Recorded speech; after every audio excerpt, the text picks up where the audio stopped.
Huern. He's not dead, Maid stopped the billionaire.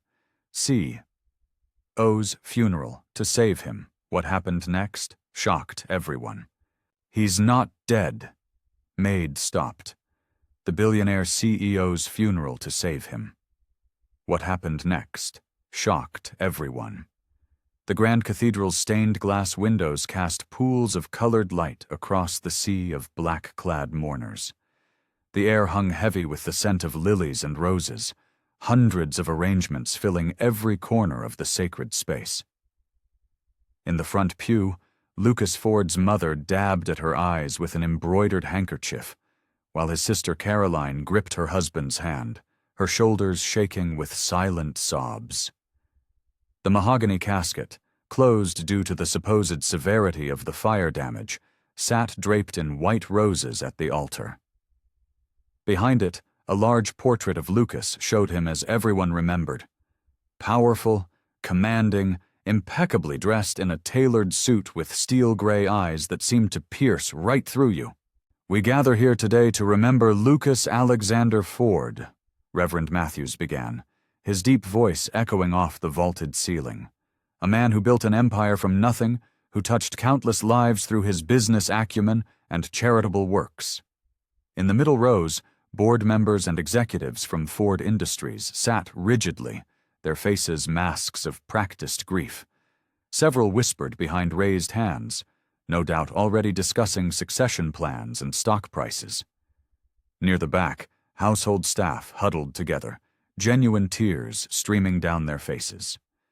Lucas had been a fair employer, generous with bonuses and understanding during family emergencies. "Though taken from us far too soon," the Reverend continued, "Lucas leaves behind a legacy that will impact generations to come. His innovative spirit transformed not just his company, but our entire city." A soft murmur rippled through the congregation as thunder rolled outside, rain beginning to patter against the ornate windows. The weather matched the somber mood perfectly, too perfectly, as if even nature mourned the loss of such an influential man. The Reverend shuffled his notes, clearing his throat. Lucas was known for his determination, his unwavering focus on excellence. He demanded the best from himself and inspired others to reach higher, dream bigger. In the third row, Lucas's ex-fiancée Victoria dabbed delicately at her eyes, careful not to smudge her perfect makeup. She'd rushed back from Paris upon hearing the news, though they'd broken off their engagement months ago. Her presence raised more than a few eyebrows among the mourners. While some found him distant, those who knew him best saw his quiet generosity, Reverend Matthews went on. His annual Christmas bonuses allowed countless employees to send their children to college. His anonymous donations funded 3 wings of our city's children's hospital. The eulogy continued, painting a picture of a man who was respected more than loved, feared more than understood. Lightning flashed outside, followed by another low rumble of thunder that seemed to shake the very foundations of the church. And though he never married or had children of his own, Lucas's true family extended far beyond blood relations. The heavy wooden doors at the back of the church burst open with a thunderous crack. Rain and wind whipped in, scattering orders of service and startling the congregation. There in the doorway stood Emily, the Ford family's longtime maid, her clothes and hair soaked from the storm. Her chest heaved as she gasped for breath, face flushed from running. "Stop!"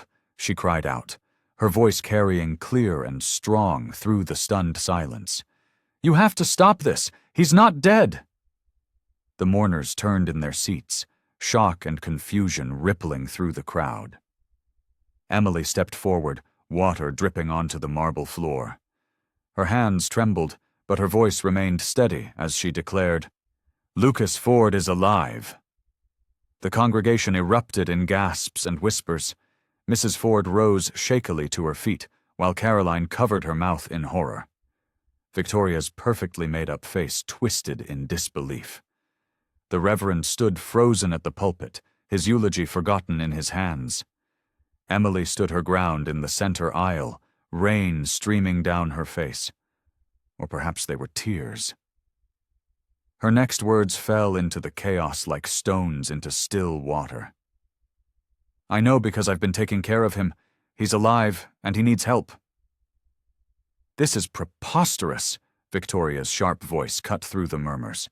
She rose from her seat, designer heels clicking against marble as she pointed an accusing finger at Emily.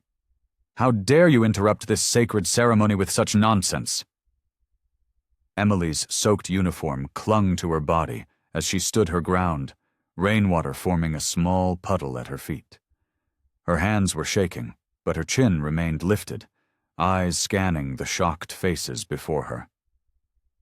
"Mrs. Ford," Emily turned to Lucas's mother, whose pale face had grown even whiter. "I know this is difficult to believe, but please, you have to trust me. Lucas needs medical attention." Two security guards appeared at Emily's sides, their hands hovering near her elbows. "Ma'am, you need to come with us," one said firmly. Caroline Ford shot to her feet. "Wait!" Her voice trembled. "Let her speak. Emily's worked for our family for years. She's never been anything but honest." The Reverend cleared his throat, trying to restore order as the whispers grew louder. "Perhaps we should take this discussion somewhere more private." "There's no time!" Emily pulled away from the guards. "The night of the fire, I found him unconscious in his study. Someone had drugged him. The fire was set to cover it up, but I managed to get him out through the secret passage behind his bookcase." Victoria scoffed.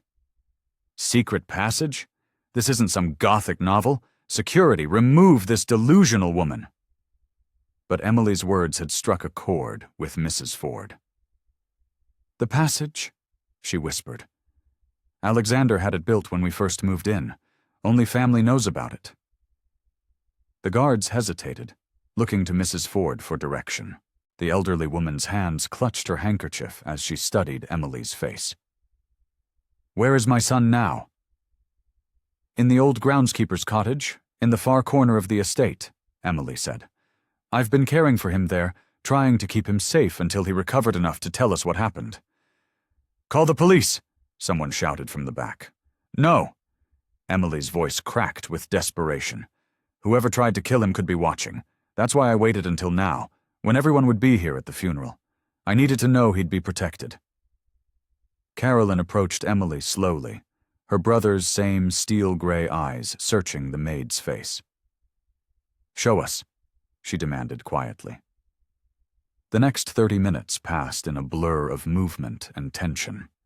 A small group, Mrs. Ford, Carolyn, the head of security, and 2 trusted board members, followed Emily's car to the Ford estate. Victoria tried to join them but was firmly blocked by Carolyn. The groundskeeper's cottage sat hidden behind thick hedges, its windows dark. Emily's hands trembled as she unlocked the door, leading them inside. The cottage smelled of antiseptic and herbs, medical supplies arranged neatly on a small table. And there, on a narrow bed, lay Lucas Ford. His face was gaunt, dark circles under his eyes, but his chest rose and fell with steady breaths. An IV line ran into his arm, and various monitors beeped softly beside him. Mrs. Ford rushed to her son's side, tears streaming down her face as she touched his hand. "Lucas? My boy?" His eyes fluttered open slowly, focusing first on his mother, then finding Emily. A weak smile touched his lips. "My guardian angel," he whispered hoarsely. Emily hung back by the door as she explained everything, finding him slumped over his desk, recognizing the signs of poisoning from her previous nursing training, discovering the fire had been set deliberately. She'd managed to drag him to safety through the passage, then spent sleepless nights monitoring his vital signs, administering fluids, and slowly helping him recover. "Why didn't you tell anyone?" Caroline asked, her voice soft with wonder and gratitude. Because the last thing he said before losing consciousness was, "Trust no one," Emily replied, her eyes meeting Lucas's across the room. So I didn't. I couldn't risk losing him again. The hidden room in the west wing of the mansion felt like stepping into another world. Emily supported Lucas's weight as they made their way through the narrow corridor, his arm draped heavily across her shoulders. The space she'd prepared was small but comfortable, a single bed with fresh linens, medical supplies arranged on a nearby table, and a small bathroom attached. "Easy now," Emily murmured, as she helped Lucas sit on the edge of the bed. His usually immaculate appearance was disheveled, his expensive suit wrinkled, and his dark hair falling across his forehead.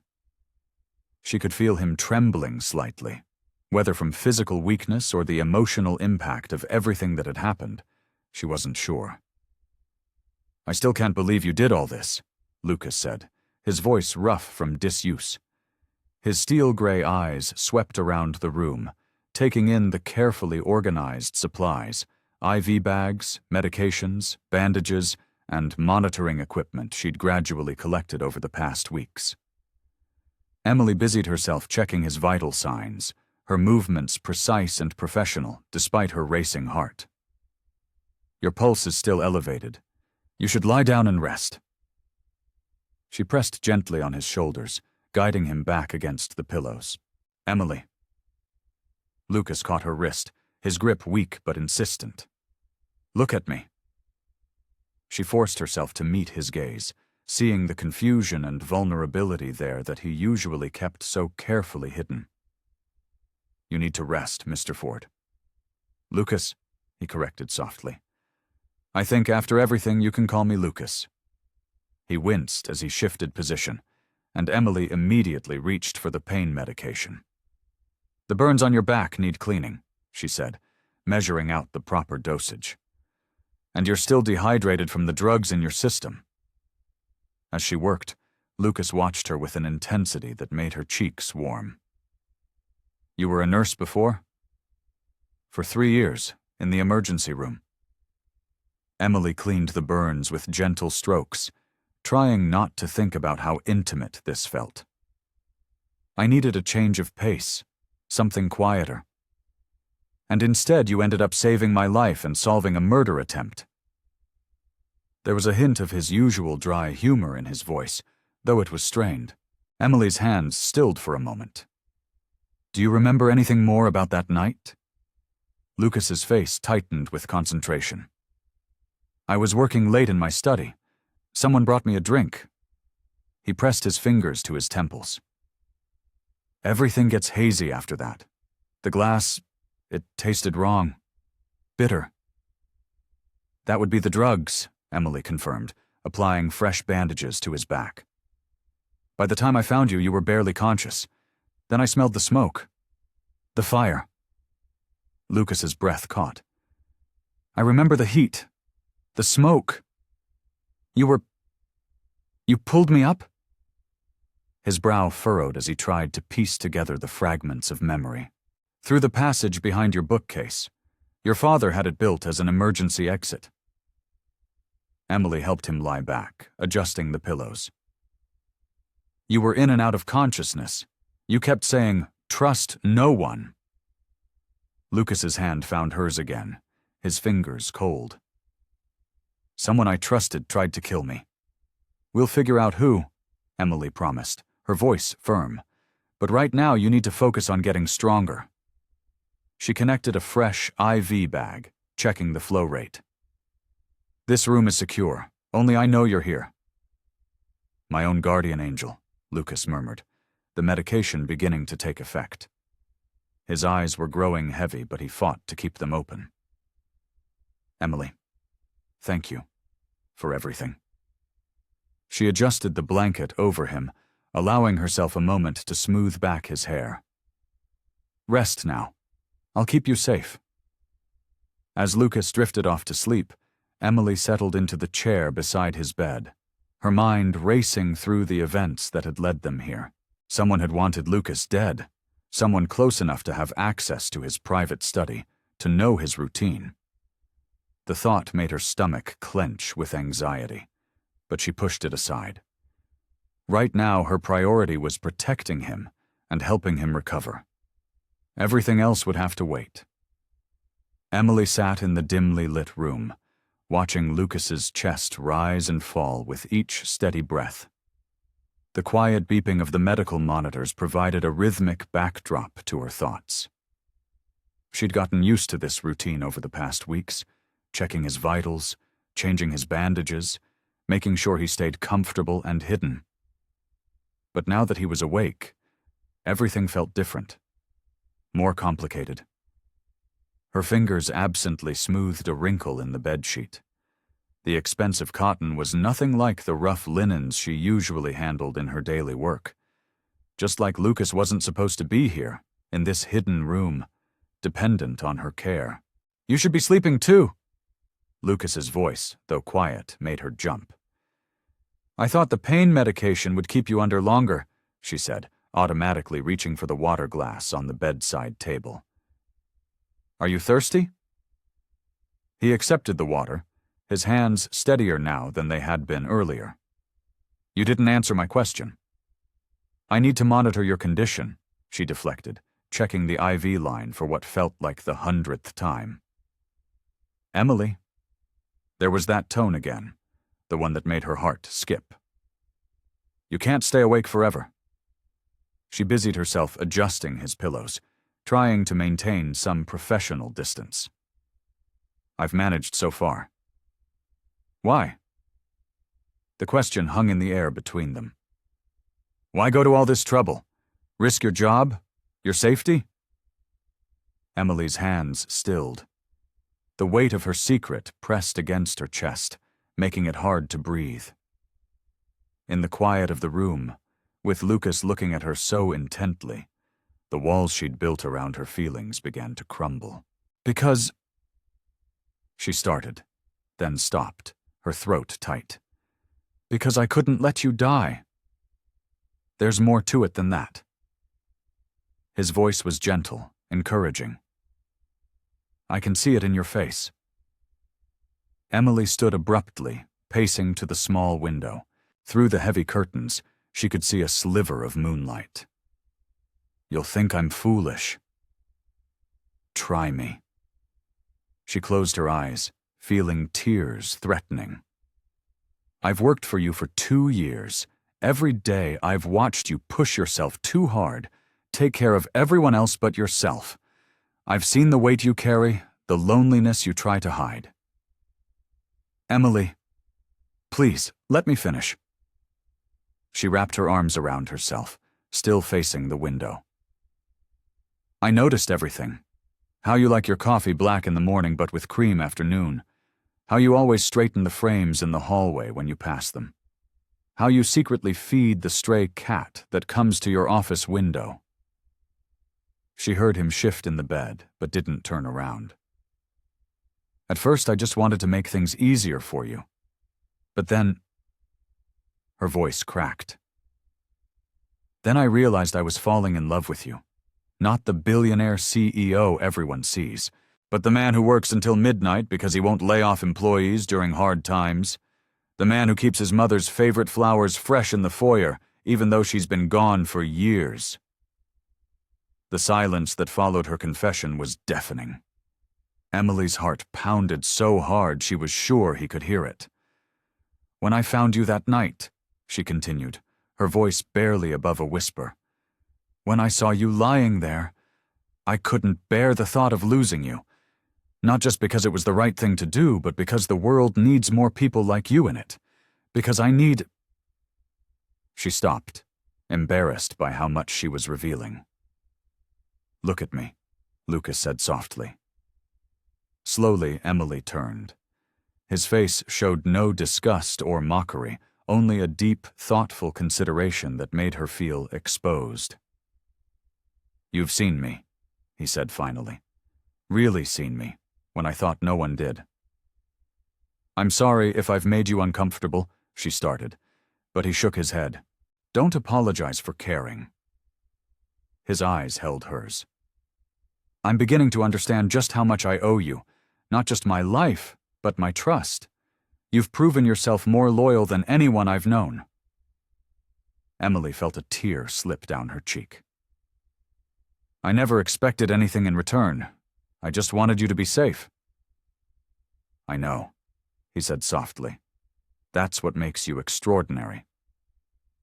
The Blacktown car pulled up to the mansion's circular driveway, gravel crunching under its tires. Emily's hands twisted nervously in her lap as she glanced at Lucas beside her. Though still pale, he sat straighter now, jaw set with determination. Are you sure you're ready for this? She asked softly. Lucas adjusted his tie, one she'd helped him put on minutes earlier. They need to understand what happened. All of it. The front doors burst open before they'd even stepped out of the car.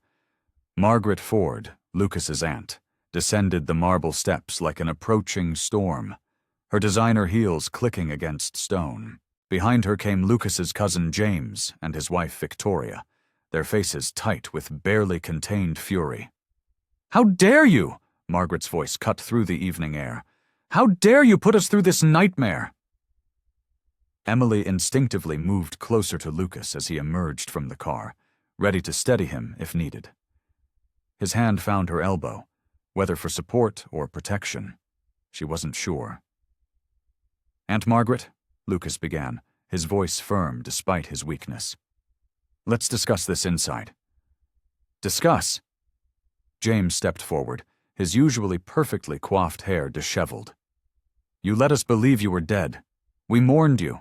And all this time you were hiding away with the help? He spat the last word like it tasted bitter. Victoria's cold gaze fixed on Emily. What kind of person keeps such a secret? Do you have any idea what you've done to this family? They moved into the grand foyer, tension crackling in the air.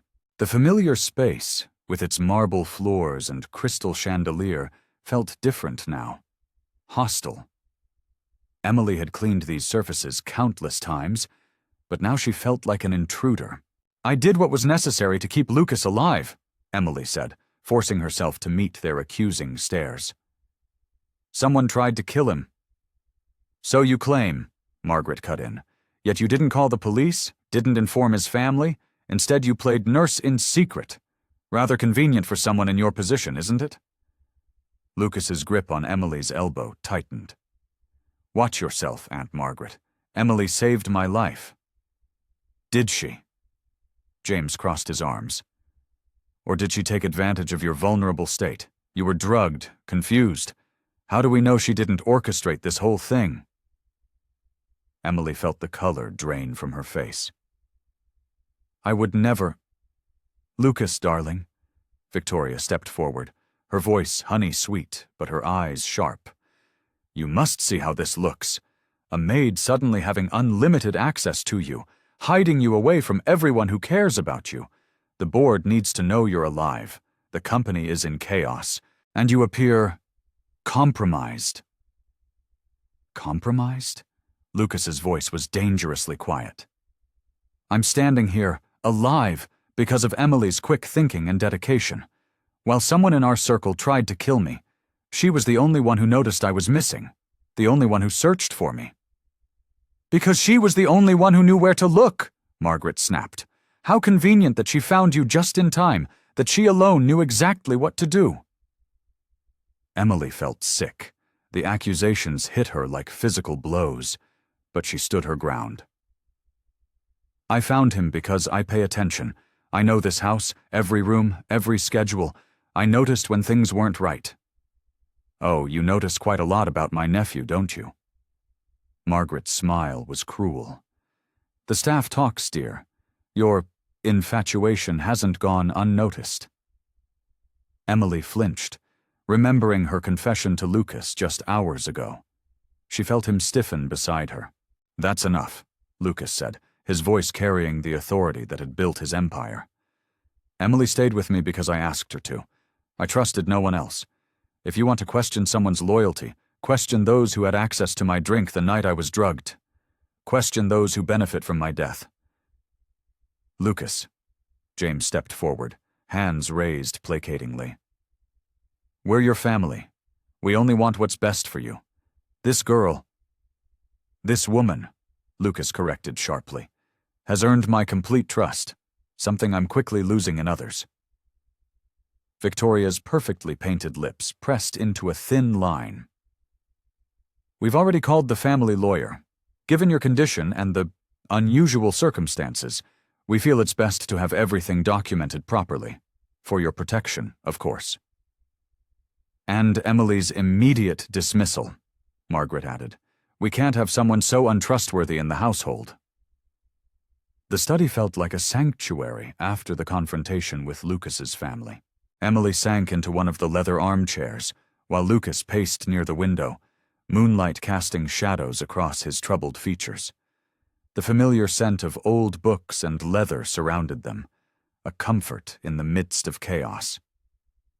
I need to remember everything, Lucas muttered, running a hand through his dark hair. Every detail from that night matters now. Emily leaned forward, her hands clasped tightly in her lap. Start from the beginning. What's the last thing you clearly remember? Lucas stopped pacing, his reflection ghost-like in the window. I was working late. There was a board meeting the next morning about the merger with Chen Industries. He turned to face her. I remember feeling frustrated because the numbers weren't adding up in the proposal. What time was this? Emily asked, mentally reconstructing the evening. Around 9, I think. James had stopped by earlier with some documents. Lucas's brow furrowed. He brought coffee from that place I like downtown. Emily nodded, remembering. I saw him leave around 7:30. He seemed different, agitated maybe? James is always agitated about something, Lucas said, but his voice held a note of uncertainty. After that, Victoria came by with more paperwork from legal. Your cousin's wife? Emily's spine straightened. She wasn't supposed to be here that late. I remember because it was unusual. She never comes to the house after 6. Lucas stopped, considering this. You're right. She said she had urgent contracts that needed my signature before the morning meeting. He moved to his desk, fingers drumming on the polished wood. I had a drink while reviewing them, my usual scotch. The one from your private bar? Emily gestured to the elegant cabinet in the corner. Yes, but... Lucas's eyes narrowed. Victoria insisted on pouring it, said something about me working too hard, needing to relax. Emily stood up, walking to the bar. The bottle's still here, exactly where it was that night. I haven't touched anything in this room since... She couldn't finish the sentence. The memory of finding him unconscious still too raw. After that, everything gets... hazy. Lucas pressed his fingers to his temples. I remember feeling dizzy, the room spinning. I thought it was just exhaustion. That's when I heard the crash, Emily added softly. I was finishing up in the kitchen when I heard something fall in here. By the time I reached you... She swallowed hard. You were barely breathing. Lucas moved closer to her, his presence solid and reassuring. You pulled me out of here before the fire started? No, Emily shook her head. The fire didn't start until later. I'd already hidden you in the servants' quarters. I came back to check the study and smelled smoke. It started in the waste paper basket spread to the curtains. Her voice trembled. If I hadn't moved you... You saved my life twice that night, Lucas said quietly, his hand finding hers.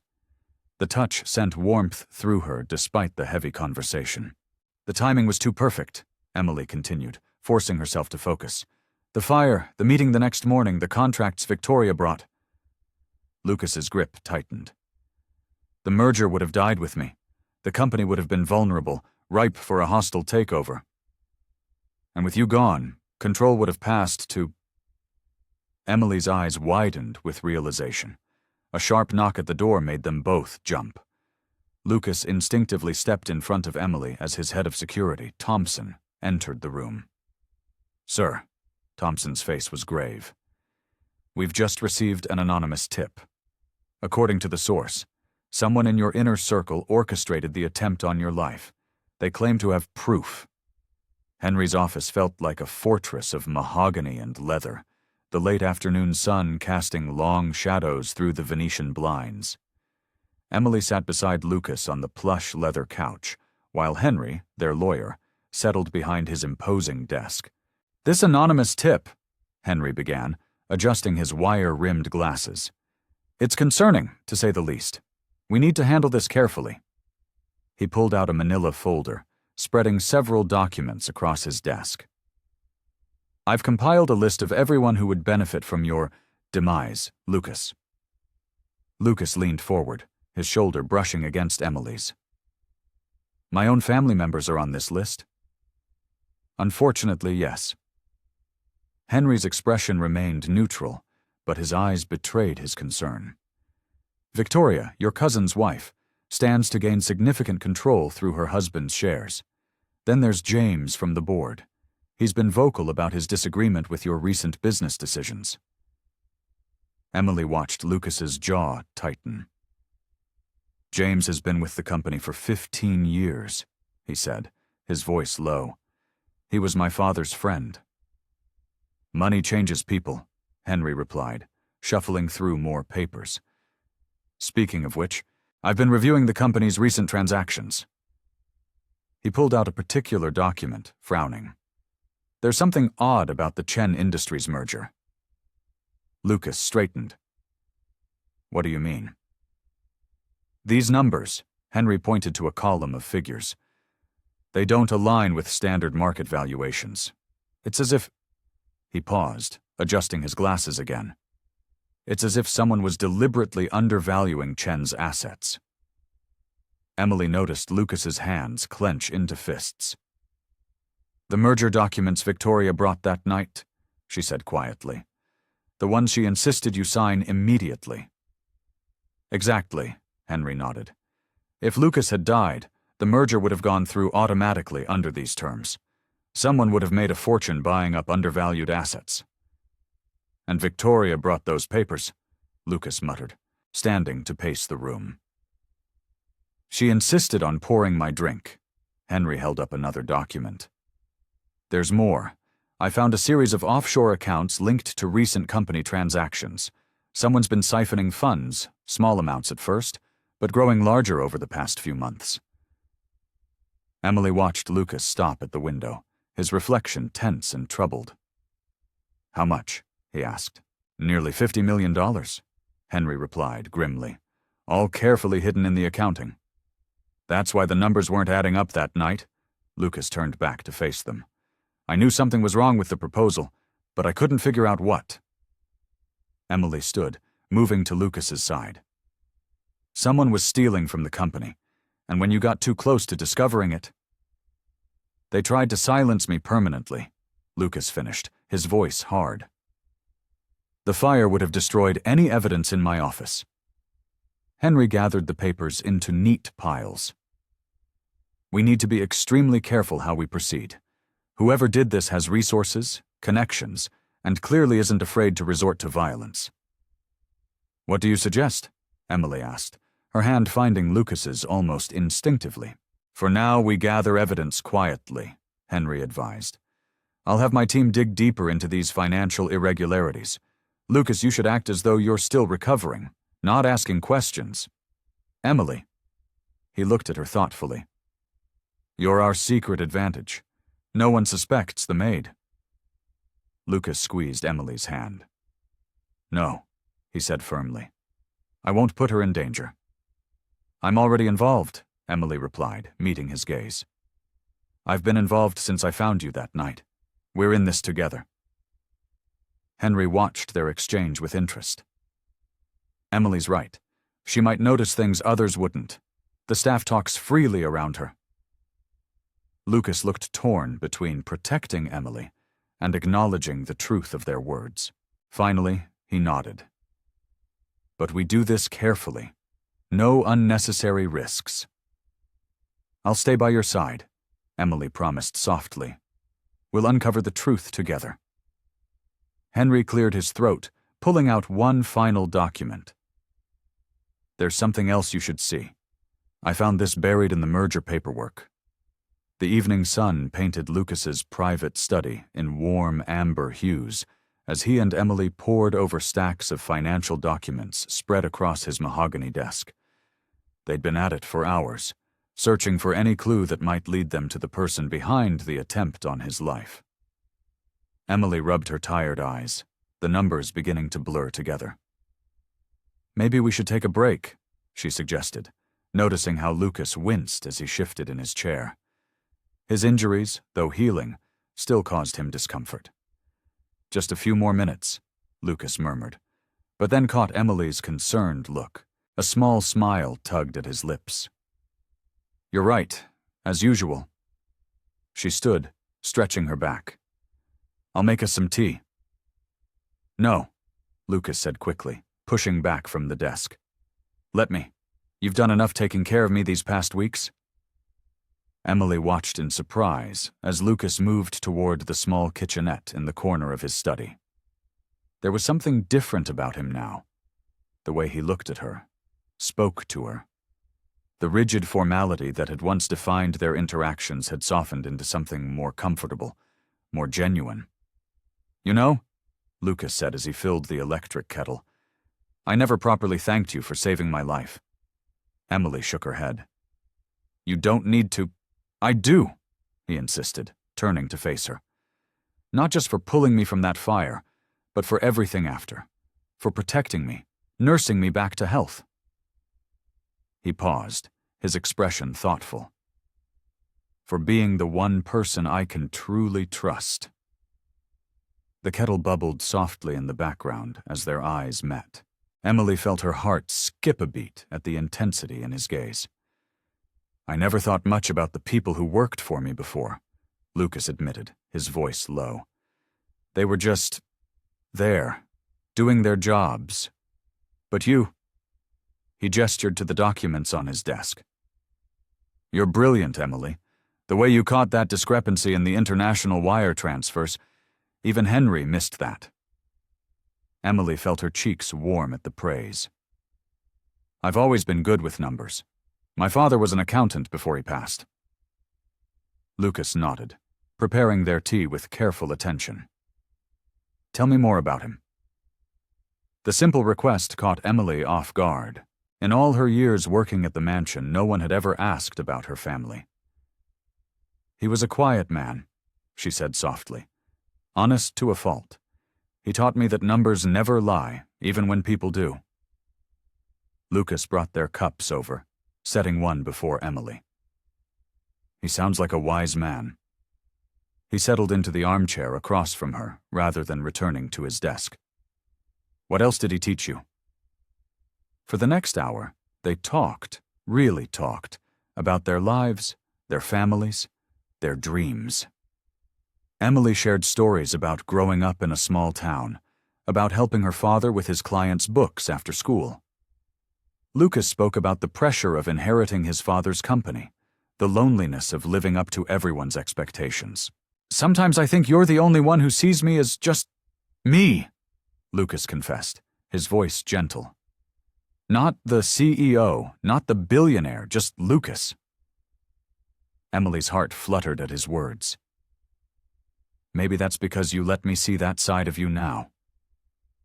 Their conversation drifted to lighter topics as evening settled in.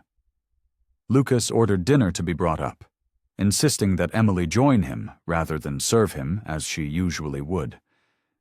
They shared a simple meal of pasta and wine, and for a moment the weight of their investigation lifted. Lucas was in the middle of telling a surprisingly funny story about a disastrous board meeting when Emily's laughter made him pause. "What?" he asked, smiling. "I just never knew you could be like this," she said honestly. "Relaxed, funny. Human?" he suggested with a wry grin. "Yes," she admitted. "It's nice." Their eyes met across the table, and something shifted in the air between them. The moment stretched, full of unspoken possibilities. But then a sharp knock at the door made them both jump, the sound a harsh reminder of the danger that still lurked beyond these walls. Emily's phone buzzed against her hip as she organized papers on Lucas's desk. The unknown number made her hesitate, but something compelled her to answer. "Hello?" she said cautiously. "Is this Emily?" The voice was male, nervous, barely above a whisper. "The one who saved Mr. Ford?" She glanced at Lucas, who was reviewing documents by the window. "Who is this?" "Someone who knows what really happened that night." A pause. "I worked in accounting at Ford Industries until 3 months ago. I saw things, documents that didn't add up."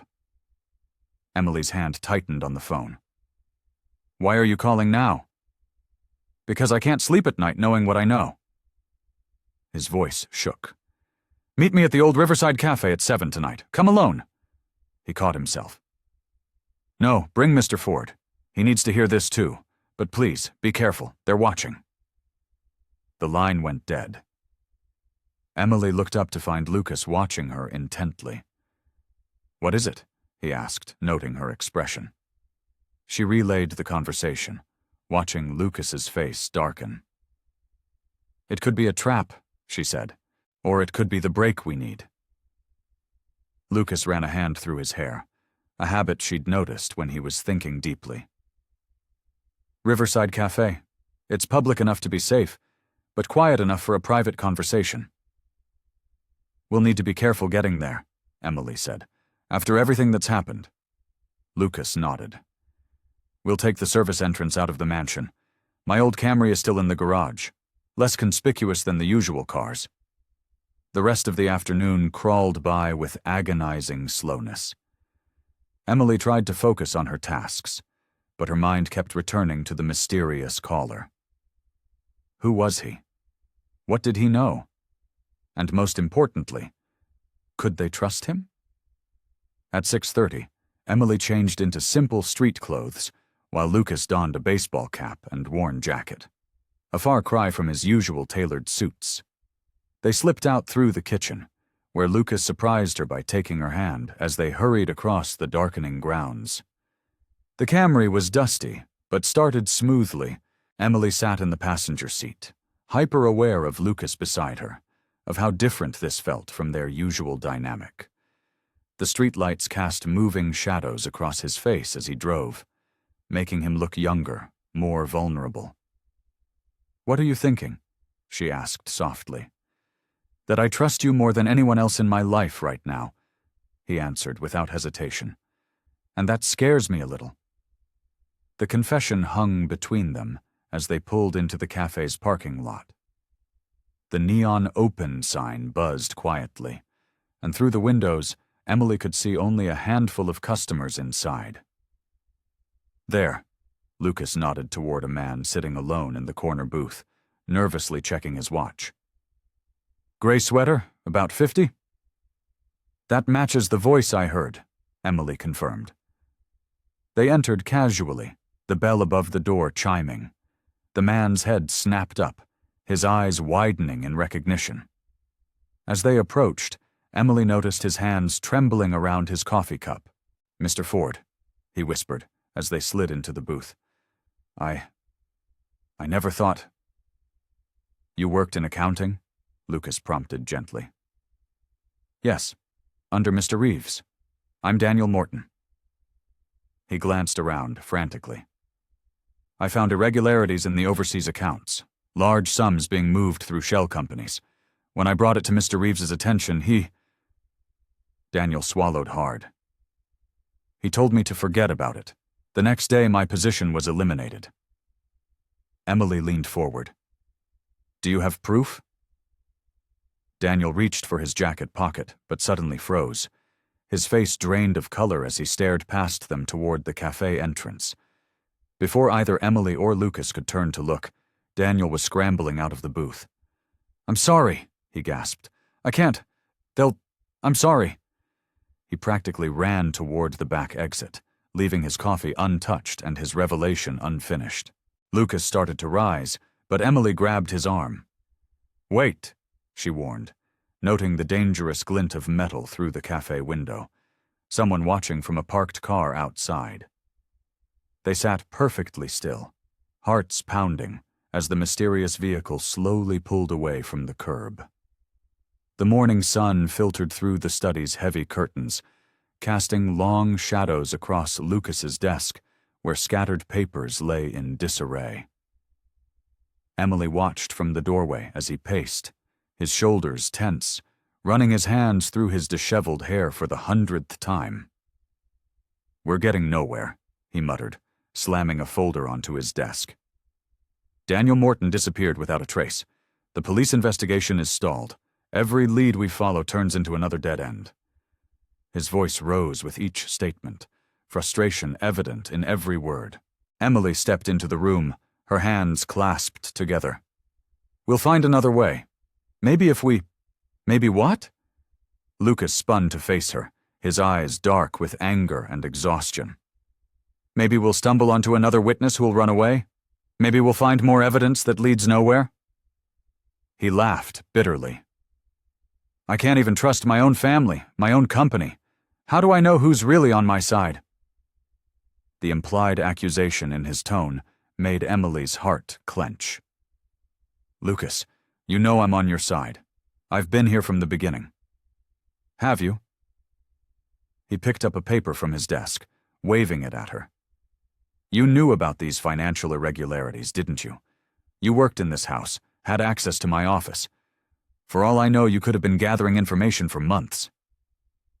Emily felt as if she'd been slapped. "How can you say that? I saved your life." "Did you?" His voice grew cold. "Or did you just make sure I survived so you could control the situation, keep me isolated, dependent on you?" Tears pricked at Emily's eyes, but she blinked them back. "I've never lied to you, Lucas, not once. I told you how I felt about you. Why would I do that if I was trying to manipulate you?" "To gain my trust, perhaps?" He turned away, staring out the window. The perfect story. The devoted maid, secretly in love with her employer. It's almost too perfect, isn't it? Emily's hands trembled, but she forced them still. "I understand you're scared. I understand you're frustrated. But pushing away the people who care about you won't solve anything." "I need time to think," he said, his back still turned. "Alone. Please leave." "No." The firmness in her voice made him turn back to her. "I won't leave. Not like this." She took a step forward, her chin raised. "You want to know why you can trust me? Because I've seen you at your worst and stayed. Because I could have left at any time, taken what I knew to the press, made a fortune selling your story. But I didn't." Another step. "I stayed up nights watching you fight fever dreams, changing your bandages, praying you'd survive. I risked everything, my job, my reputation, maybe even my life, to protect you. Not because I wanted something from you, but because I couldn't bear to lose you."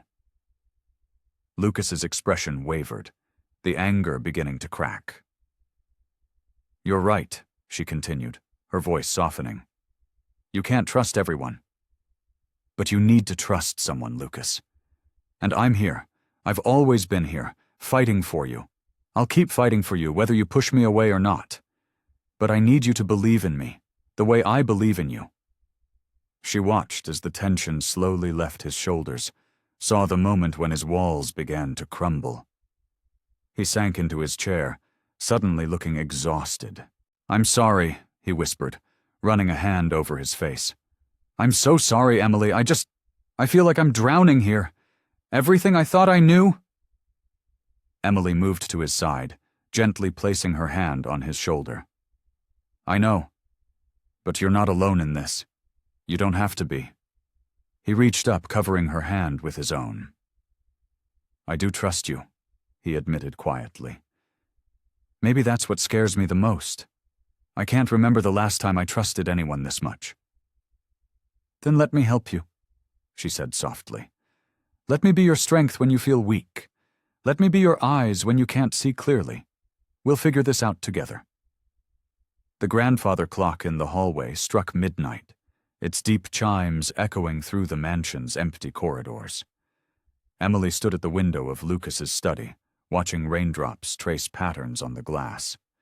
Behind her, Lucas paced the room, his footsteps a steady rhythm against the hardwood floor.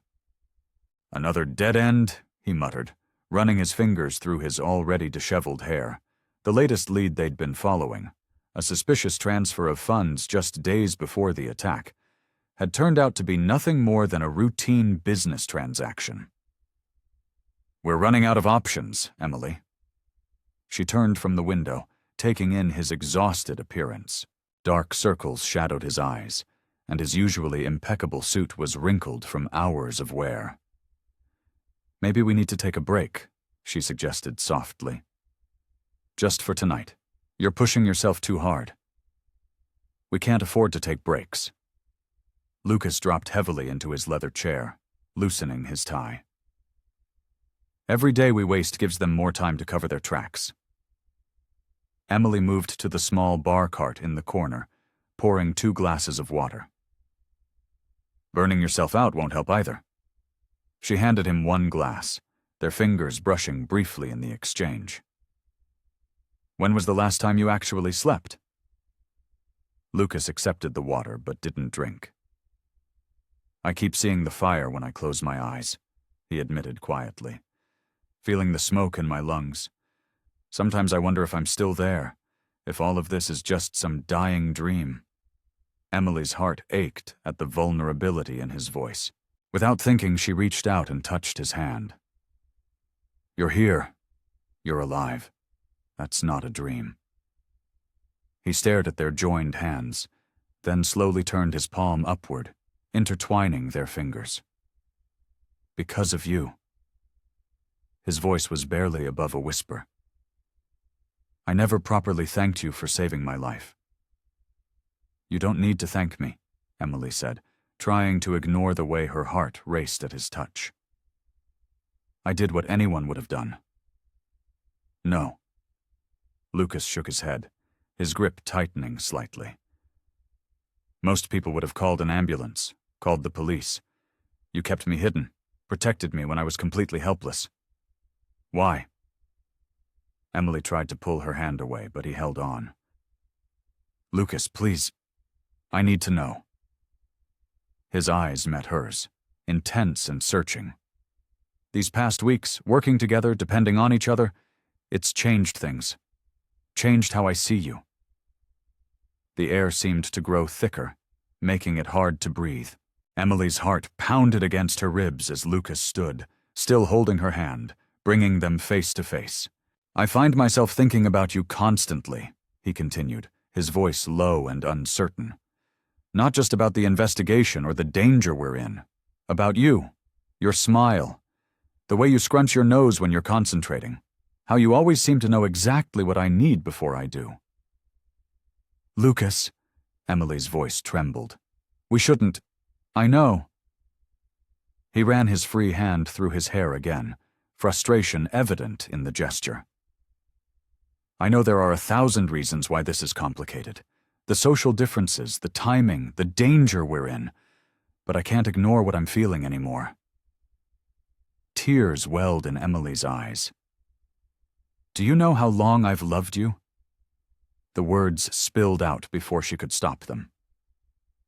"Years of watching you from a distance, straightening your office after late nights, bringing you coffee when you forgot to eat, loving you silently, knowing nothing could ever come of it." Lucas's breath caught. "Emily." "I used to imagine moments like this," she continued, her voice thick with emotion.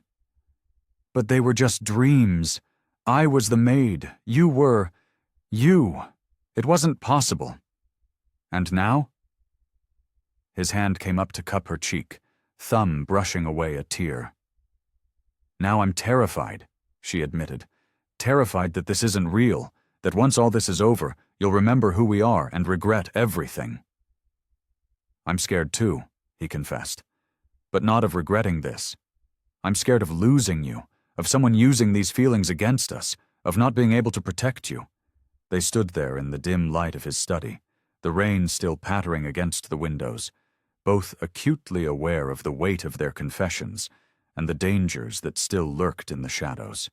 Emily's hands trembled as she held the document, her eyes scanning the familiar signature at the bottom. "Lucas, look at this." She passed him the paper, watching his expression shift from curiosity to shock. "This is Marcus's signature," Lucas said, his voice tight with disbelief. "On a transfer authorization for $10 million, dated the day before the fire." He ran his fingers through his hair, a habit Emily had come to recognize as a sign of his distress. "But that's impossible. He was supposed to be in Tokyo that week." "He lied." Emily moved closer, pointing to the timestamp. "The document was processed at 3 p.m. local time. I remember because I brought him coffee that afternoon, right here in your office." Lucas's jaw clenched. Marcus Henderson had been his CFO for 5 years, a trusted advisor and friend. "Why would he?" His words were cut short by the sharp ring of his cell phone. Marcus's name flashed on the screen. "Don't answer it," Emily whispered, but Lucas was already reaching for the phone. "Marcus," Lucas's voice was carefully controlled. "I was just looking at some interesting paperwork." There was a pause on the other end. "I know what you found, Lucas." Marcus's voice was different, colder, calculated. "I had hoped it wouldn't come to this, but you've left me no choice." The sound of footsteps in the hallway made Emily's heart race. She grabbed Lucas's arm, pulling him toward the door, but it was too late. 3 police officers burst into the office, weapons drawn. "Lucas Ford," the lead officer announced. "You're under arrest for embezzlement and attempted murder of Charles Wilson." "What?" Emily stepped forward. "That's ridiculous. Charles Wilson is the one who—" "Ma'am, step back," another officer warned, moving between her and Lucas. Lucas's face was a mask of fury as the officers approached. "Marcus set this up," he said through gritted teeth. "He's working with Wilson. The transfer, the fire, it was all them." "You have the right to remain silent," the officer began, securing handcuffs around Lucas's wrists. "Anything you say can and will be used against you in a court of law." Emily watched helplessly as they led Lucas away, her mind racing. Through the office window, she caught sight of Marcus standing in the parking lot below, speaking with Charles Wilson himself. Their satisfied smiles made her blood run cold. Her phone buzzed with a text from an unknown number. "You should have stayed in your place, little maid. Run while you can." Emily's heart pounded as she quickly gathered the evidence they'd collected, stuffing it into her bag. She could hear more footsteps approaching. Heavy, purposeful steps that didn't belong to the regular office staff. Using the service corridors she knew so well from her years as a maid, Emily slipped out of the building unseen. Her hands shook as she started her car, forcing herself to drive normally despite the urge to floor the accelerator. In her rearview mirror, she saw 2 black SUVs pull out of the parking lot. They weren't following her. Not yet. But she knew it was only a matter of time. Marcus and Wilson wouldn't leave any loose ends. At a red light, Emily glanced at her phone one last time before dropping it out the window. Lucas's last text glowed on the screen. "Trust no one. Stay safe. I love you." Tears blurred her vision as she turned onto the highway, away from everything she knew, everything she loved. But she wasn't running away. She was running toward a solution. Lucas had trusted her with his life once before. She wouldn't fail him now. "I'll find a way," she whispered to the empty car. "I'll prove your innocence, I promise." The sun was setting as Emily merged onto the interstate, her mind already forming plans. She had evidence, she had the truth, and most importantly, she had nothing left to lose. Marcus and Wilson might think they'd won, but they didn't know what Emily was capable of when protecting someone she loved. Emily stared at the motel room's water-stained ceiling, counting the brown spots for the 100th time. The cheap polyester bedspread scratched against her legs as she shifted, trying to find a comfortable position. 3 days had passed since Lucas's arrest, and each minute felt like an eternity. The small TV droned in the background, playing the same news cycle that had been haunting her. Lucas Ford's face appeared on screen again, his corporate headshot contrasting sharply with footage of him being led away in handcuffs. "Turn yourself in, Emily," the reporter quoted Marcus Henderson. "We just want to ask you some questions about your involvement." She scoffed, clicking off the TV. Marcus had spent the last 3 days painting her as Lucas's accomplice, spinning tales about how she'd helped him embezzle millions. The truth was buried under carefully constructed lies, each one designed to protect the real criminals. Rolling onto her side, Emily pulled Lucas's watch from her bag. She'd grabbed it from his office during her escape, knowing he'd want it back. It was the last thing his father had given him before passing away. The weight of it in her hands brought fresh tears to her eyes.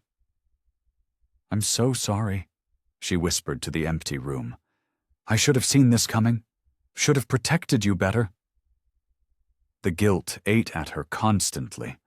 If she'd been more vigilant, paid more attention to Marcus's movements, maybe they could have prevented this. Instead, she was hiding in a roadside motel while Lucas faced their enemies alone. Emily forced herself to eat a few bites of the vending machine sandwich she'd bought earlier. Her appetite had vanished days ago, but she needed to keep her strength up. The evidence she'd gathered was spread across the small table: bank statements, transfer records, security footage, screenshots. She'd spent every waking moment trying to piece together the puzzle, searching for the one thing that would prove Lucas's innocence. The burner phone she'd purchased buzzed, making her jump. Only one person had this number. Her hands trembled as she answered. "Emily." Lucas's voice was rough, tired. "Lucas!" She pressed the phone closer to her ear. "Are you okay? What happened?" "I made bail an hour ago." He sounded exhausted but determined. "The company lawyers are good, but Marcus's evidence is convincing. They're trying to paint me as desperate, saying I embezzled the money to cover gambling debts I never had." Emily's free hand clenched into a fist. "We know that's not true. I have proof of Marcus's meeting with Wilson, the security footage from—" "Emily, listen." Lucas cut her off gently. "I miss you. These past few days. I've realized how much I need you. Not just to clear my name, but because I—" He paused, taking a shaky breath. "Because I love you too." The words hit her like a physical force, bringing fresh tears to her eyes. "Lucas, I know it's dangerous, but I need to see you. We need to go through the evidence together, find something concrete enough to take to the authorities." Emily wiped her eyes, straightening up. "Where?" "Remember the coffee shop where you used to get my morning Americano? The owner, Sarah, she's trustworthy. She has a back room we can use." He paused. "Tonight at 8? Emily glanced at the evidence spread before her. Meeting was risky. Marcus probably had people watching Lucas, but they needed to work together if they had any hope of exposing the truth. "I'll be there," she said softly. "Lucas, be careful. They're probably watching you." "I know. You be careful too." His voice softened. "Emily, thank you. For everything. For saving my life, for believing in me, for loving me even when I didn't deserve it." Emily clutched the phone tighter, wishing she could reach through it and touch him. "I'll see you soon." The line went dead, and Emily immediately began gathering her evidence. In a few hours, she'd see Lucas again. The thought filled her with equal parts joy and terror. But they had no choice. They had to fight back, had to expose Marcus and Wilson's plot. Together, they might have a chance. She just prayed they'd both survive long enough to prove the truth. The neon sign of Sarah's coffee shop flickered in the darkness, casting intermittent red light across the wet pavement. Emily pulled her hood tighter, scanning the empty street before slipping through the back door. The familiar scent of coffee beans and freshly baked pastries hit her as she entered. Sarah, a petite woman in her 50s with silver-streaked hair, met her with worried eyes. "He's already here, dear. Through that door." She gestured to a weathered wooden door. "I'll keep watch out front." Emily's heart hammered as she pushed the door open. Lucas stood by a small window, his silhouette outlined by streetlight. He turned at the sound of her entrance, and her breath caught. Even after everything, the sight of him still made her pulse race. "Emily." His voice was soft, relieved. In 3 long strides, he crossed the room and pulled her into a tight embrace. She melted against him, breathing in his familiar scent, allowing herself this moment of comfort before reality crashed back in. "I brought everything I could find," she said, reluctantly pulling away. She set her bag on the table and began spreading out documents. "Bank transfers, security footage, meeting logs." "Emily, wait." Lucas caught her hand, stilling her frantic movements. "Are you okay? Have you been eating? Sleeping?" The genuine concern in his voice made her eyes burn. "I'm fine. We need to focus on clearing your name." Lucas didn't let go of her hand. "You're not fine. Neither of us is." He guided her to a chair, then sat across from her. "But you're right. We need a plan." Emily pulled out a notebook filled with her neat handwriting. "I've been tracking Marcus's movements for the past 3 months. He's been meeting regularly with Wilson at this warehouse." She showed him a grainy photo. "I think that's where they're keeping the real financial records." Lucas leaned forward, studying the image. "It's in the industrial district. Minimal security, easy to access." His jaw tightened. "But it's also isolated. If something goes wrong..." "We don't have a choice," Emily insisted. "The evidence we need is in there. Marcus is too careful. He wouldn't keep anything incriminating at the office or his home." "It's too dangerous for you," Lucas said firmly. "I'll go alone." Emily stood up, frustration flaring. "That's exactly what got you into this mess. Trying to handle everything alone, trusting the wrong people." She caught herself, taking a deep breath. "We're stronger together, Lucas. You know that." He stood too, running a hand through his hair. "If anything happened to you..." "Nothing will happen," she said softly. "We'll go tomorrow night. Wilson always meets with his mistress on Thursdays. I've been watching his routine. Marcus has a dinner meeting with the board. The warehouse will be empty." Lucas studied her face, his expression torn between admiration and concern. "You've really thought this through?" "Of course I have." Emily managed a small smile. "I've spent years watching out for you. Remember?" The tenderness in his eyes made her heart skip. "I remember. I was just too blind to see it." He stepped closer, one hand coming up to cup her cheek. "Too blind to see what was right in front of me all along." Emily's breath hitched. "Lucas." "I meant what I said on the phone," he murmured. "I love you, Emily. Not because you saved my life, not because you're helping me now. I love you because you're you. Brave, brilliant, beautiful you." Before she could respond, he lowered his head and kissed her.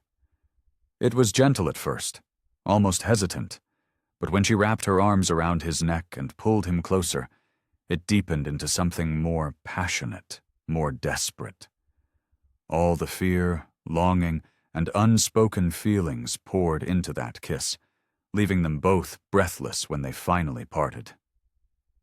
"Tomorrow night," Emily whispered against his lips. "We'll end this together." Lucas pressed his forehead to hers, his arms tight around her waist. "Together," he agreed. They stayed like that for a moment longer, drawing strength from each other, before reluctantly returning to their plans. But something had shifted between them. They were no longer just conspirators against a common enemy. They were partners in every sense of the word, and nothing would tear them apart. Emily traced her finger over the faded photograph, studying the smiling faces of a much younger Lucas with his parents. They sat in his private study, surrounded by documents and plans for tomorrow night's operation, but had taken a moment to breathe.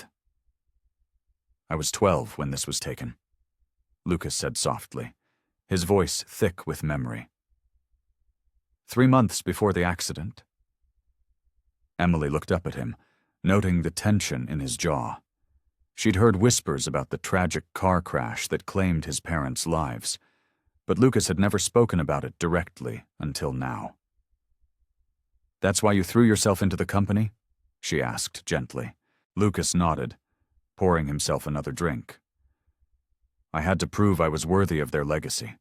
My uncle Marcus took over as CEO until I turned 21, but he—" Lucas's hand tightened around his glass. "He never thought I was ready?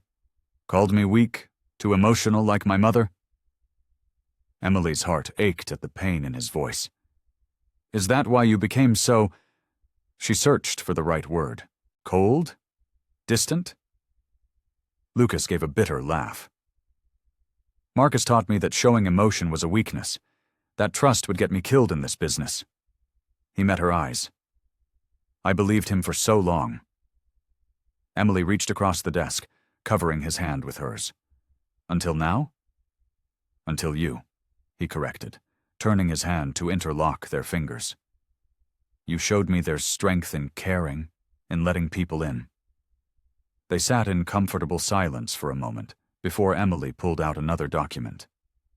"Lucas, there's something else you need to see." She slid the paper toward him. "I found this in Marcus's old files. It's about your parents' accident." Lucas stiffened, scanning the document. His face paled. "The brake lines, they were tampered with?" His voice shook with rage and disbelief. "All these years, he let me believe—" Emily quickly moved around the desk, placing her hands on his shoulders as he trembled with emotion. "We'll make him pay for everything, Lucas.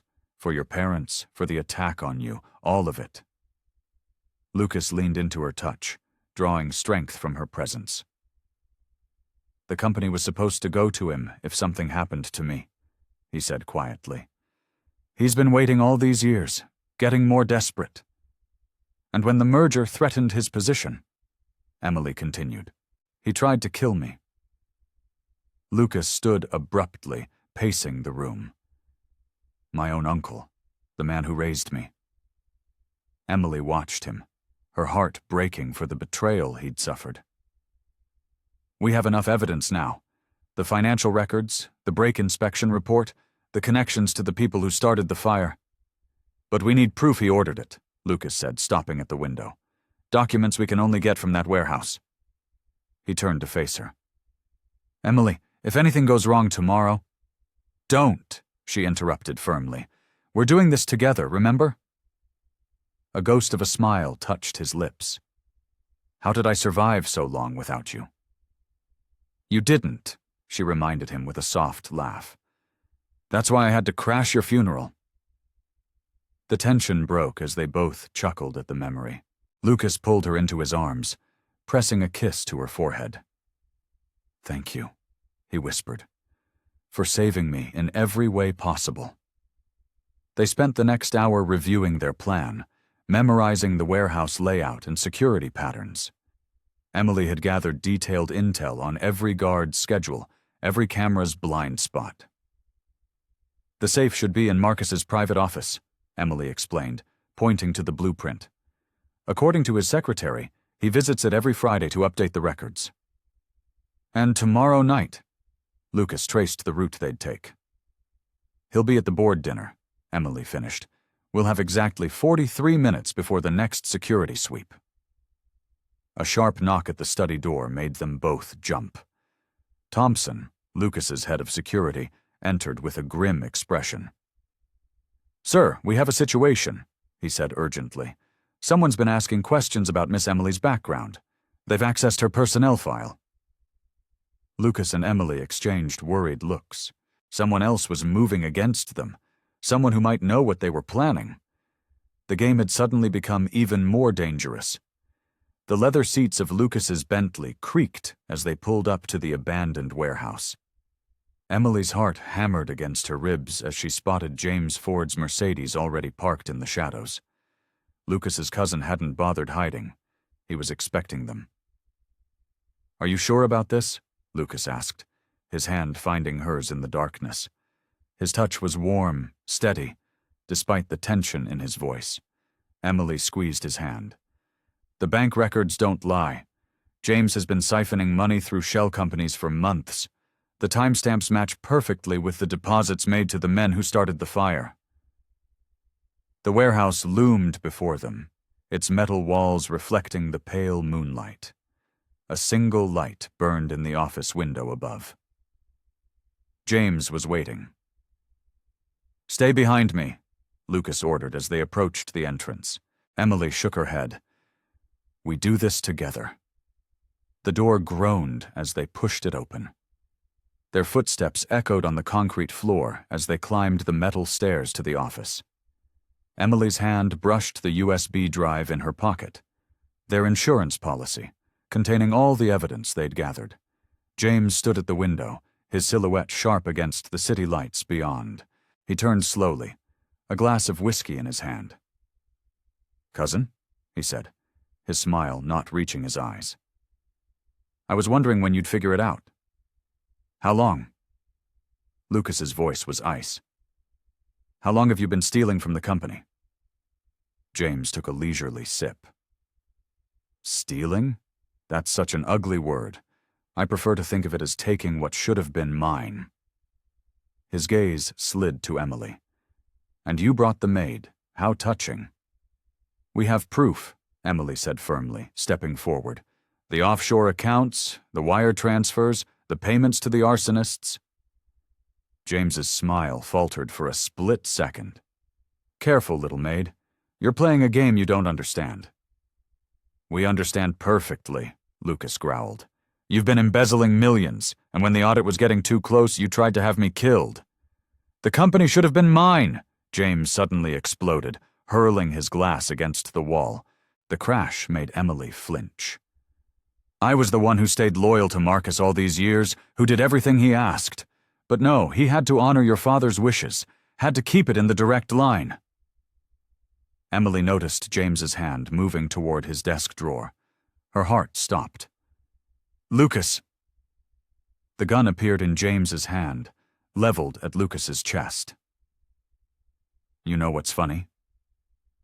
James's laugh was hollow. "Marcus didn't even have to ask me to arrange the fire. I did it on my own initiative. The old man's going soft. He couldn't pull the trigger himself." "Marcus?" Lucas's voice cracked. "He was part of this?" "Of course he was part of this," James spat. "Who do you think arranged your parents' accident? The company was supposed to be his!"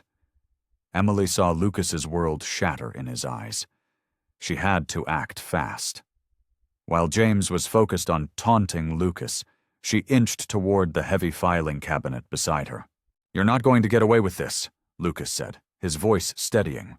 The evidence dies with you," James snarled, his finger tightening on the trigger. Emily moved.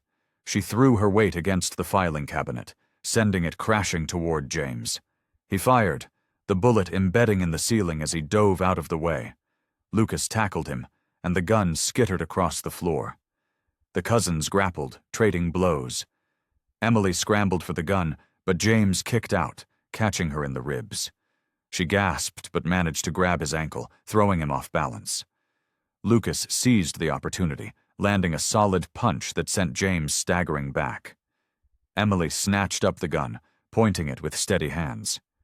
"Don't move," she ordered as James touched his bleeding lip. Lucas retrieved zip ties from his pocket. They'd come prepared, and secured James's hands. "The police are already on their way," he said, "and they have copies of everything." James spat blood onto the floor. "You're both dead, Marcus will never let this get out. Marcus can't hide anymore, Emily said, pulling out her phone. On the screen was a recorded confession. James's words about Marcus and the accident, captured clearly in the chaos. They left James secured to a chair, the police sirens already wailing in the distance. As they hurried down the stairs, Emily supported Lucas, who was shaking with a mix of rage and grief. "I'm so sorry," she whispered, knowing no words could ease the pain of this betrayal. Lucas pulled her closer as they emerged into the night air. "We're not done," he said grimly. "Marcus is next." The precinct buzzed with activity as Emily and Lucas sat across from Detective Martinez, watching her flip through the evidence files. Outside the glass-walled conference room, reporters had begun gathering, their cameras flashing through the windows. "This is quite the paper trail," Martinez said, studying the financial records. "Your cousin wasn't as clever as he thought." She paused on James's recorded confession. "And this changes everything." Lucas's jaw tightened. The betrayal still felt raw, like an open wound. Emily reached under the table and squeezed his hand, anchoring him to the present. "We'll need protective custody for both of you," Martinez continued. "Marcus Ford has considerable influence, and with these allegations—" "No," Lucas cut in. "We're done hiding." Emily understood his determination. After weeks of secrets and shadows, Lucas needed to face this head-on. She watched his profile, noting the stubborn set of his shoulders, the same determination that had drawn her to him years ago. The media coverage exploded within hours. Every news channel ran the story. Ford Empire Scandal, CEO target of murder plot by own family. Security footage from the mansion showed James entering Lucas's study the night of the fire. Bank records revealed millions siphoned through shell companies. The evidence was overwhelming. At the temporary safe house, Emily and Lucas watched the coverage together. The talking heads dissected every detail: James's arrest, the connection to Marcus, the mysterious maid who had saved the billionaire's life. Emily's phone buzzed constantly with interview requests. "They're calling you a hero," Lucas said softly, watching another reporter praise Emily's quick thinking and courage. She shook her head. "I just did what anyone would do." "No," he turned to face her, his eyes intense. "You did what no one else would do. You saw the truth when everyone else accepted the lie." The arrest of Marcus Ford sent shockwaves through the business world. The respected patriarch, architect of the Ford Empire's modern success, led away in handcuffs. The photos splashed across every newspaper showed a man Emily barely recognized. Gone was the commanding presence, replaced by a hollow-eyed stranger. In the courthouse, Emily sat behind Lucas as the charges were read. Conspiracy to commit murder, embezzlement, tax fraud. The list went on. James's face remained blank, but Marcus seemed to age years with each count. "How do you plead?" "Not guilty," Marcus's lawyer answered smoothly, but the old man's shoulders sagged. Outside, reporters swarmed them. Emily felt Lucas's hand on the small of her back, guiding her through the chaos. "Mr. Ford, did you suspect your uncle's involvement? Emily, how did you know Lucas was still alive? What's the status of your relationship?" Security cleared a path to the waiting car. Once inside, Lucas loosened his tie, exhaustion etching lines around his eyes. Emily watched him, worried about the toll this was taking. "The company stocks are falling," he said quietly. "The board wants an emergency meeting." "One thing at a time," Emily reminded him. "You don't have to handle everything today." He caught her hand, his thumb tracing circles on her palm. "I couldn't have done any of this without you." The trial proceeded quickly, the evidence too substantial for lengthy deliberations. James cracked under questioning, revealing years of resentment and greed. Marcus maintained his stoic facade, but his testimony contradicted itself too many times to be credible.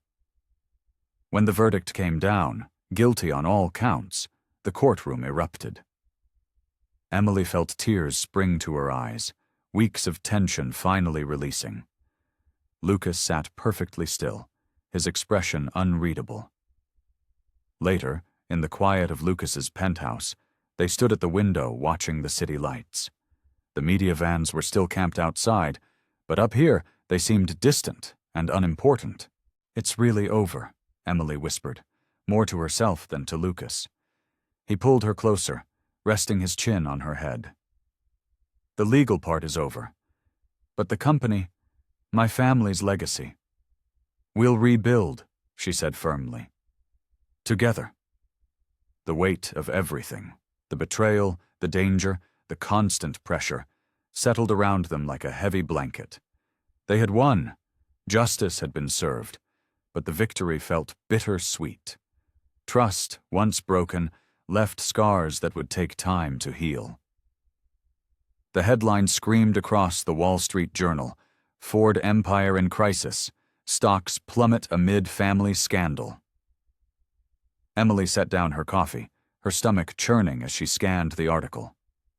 The business news was brutal. Share prices down 40%, major investors pulling out, and endless speculation about the company's future. But it was the society pages that truly twisted the knife. "Billionaire's Maid. Gold digger or guardian angel?" The photos showed Emily in unflattering angles, caught between security guards as she left the courthouse.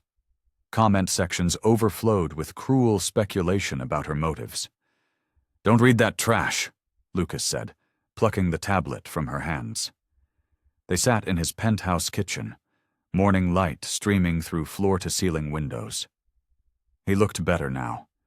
Color back in his face, the haunted look finally fading from his eyes. "The board meeting is in an hour," Emily reminded him, trying to focus on practical matters. "Your suit's pressed and—" "Come with me," he interrupted. She blinked. "Lucas, I'm not—" "You're the reason I'm alive to have this meeting at all. You deserve to be there." Before she could protest further, his phone buzzed. Another email from HR. Complaints about Emily's continued presence in the executive offices. The old guard didn't appreciate a former maid having the CEO's ear. The elevator ride to the boardroom felt endless. Emily smoothed her simple black dress, aware of every whisper and sideways glance from passing employees. Lucas walked beside her, his hand occasionally brushing hers, grounding her. "Mr. Ford," his assistant Margaret greeted them stiffly. Her eyes slid past Emily as if she were invisible. "The board is waiting." The boardroom fell silent as they entered. 12 faces turned to stare, some curious, some hostile. Emily recognized most of them from years of serving coffee at these same meetings, when she'd been nothing more than part of the furniture. "Gentlemen, ladies," Lucas nodded, taking his seat at the head of the table. He gestured for Emily to sit beside him, ignoring the raised eyebrows. "Let's address the elephant in the room, shall we?" Richard Blackwood, head of legal, cleared his throat. "Lucas, with all due respect, is Ms. Carter's presence appropriate, given the sensitive nature?" "Ms. Carter saved my life," Lucas cut in, his voice sharp. "She uncovered a conspiracy that none of our highly paid security teams detected. She's earned her place at this table." The meeting proceeded tensely. Financial projections, damage control strategies, PR plans. Emily took careful notes while the board debated. Her previous experience serving these people gave her unique insights into their personalities and politics. When discussion turned to staff restructuring, Emily spoke up. "The loyalty bonus program for middle management should be protected. They're the ones holding departments together right now." Several board members frowned, but Lucas nodded thoughtfully. "She's right. We can't afford to lose good people while we're stabilizing." Later, leaving the tower, They encountered a wall of paparazzi. Cameras flashed as Lucas guided Emily through the crowd, his arm protective around her shoulders. "Mr. Ford, is it true you're romantically involved with your former maid?" "Emily, did you help plan the attack on Lucas Ford? What does the Ford family think of your relationship?" Security cleared a path to the waiting car. Once inside, Emily let out a shaky breath. "Maybe I should step back, give things time to calm down." "No." Lucas took her hand firmly. "I won't let them drive you away. Not after everything we've been through." She studied his face, seeing the determination there. "The company needs stability right now. I'm a liability." "You're the reason there's still a company to save," he insisted. "The board will adapt. The press will find new stories. But you and I?" He squeezed her hand. "We're not going anywhere." The car wound through city traffic as they sat in comfortable silence. Emily knew there would be more battles ahead. More judgments, more accusations, more attempts to separate them. But for now, in this moment, she allowed herself to believe in the future Lucas saw for them. Morning light streamed through the newly renovated office windows of Ford Enterprises. Emily stood beside Lucas, watching the city come alive 40 stories below. Construction crews were finally finishing repairs to the fire-damaged sections of the mansion, and the company's stock had stabilized after weeks of volatility. "The board approved the restructuring plan," Lucas said, loosening his tie. Dark circles still lingered under his eyes, but his posture had regained its usual confidence. "Your suggestion about promoting from within really resonated." Emily smiled, remembering how nervous she'd been at that first board meeting. The employees needed to know their loyalty meant something, especially after everything that happened. "Speaking of loyalty," Lucas pulled a folder from his desk. "I want you to look at something." Inside was a contract naming Emily as Special Advisory Director, complete with a corner office and compensation package that made her head spin. She stared at the papers, throat tight. "Lucas, I don't have the qualifications." "You have something better," he interrupted. "You understand people. You see things others miss. That's worth more than any MBA." Before she could respond, his assistant knocked. "Mr. Ford, the leadership team is assembled for the quarterly review." "Perfect timing." Lucas gathered his materials. "Ready to make it official?" Emily smoothed her blazer, still strange after years in a maid's uniform, and followed him to the conference room. Familiar faces filled the chairs, though the dynamics had shifted dramatically. Where there had once been skepticism, she now saw respect in their eyes. "Good morning," Lucas addressed the room. "Before we begin, I'd like to introduce our newest executive team member.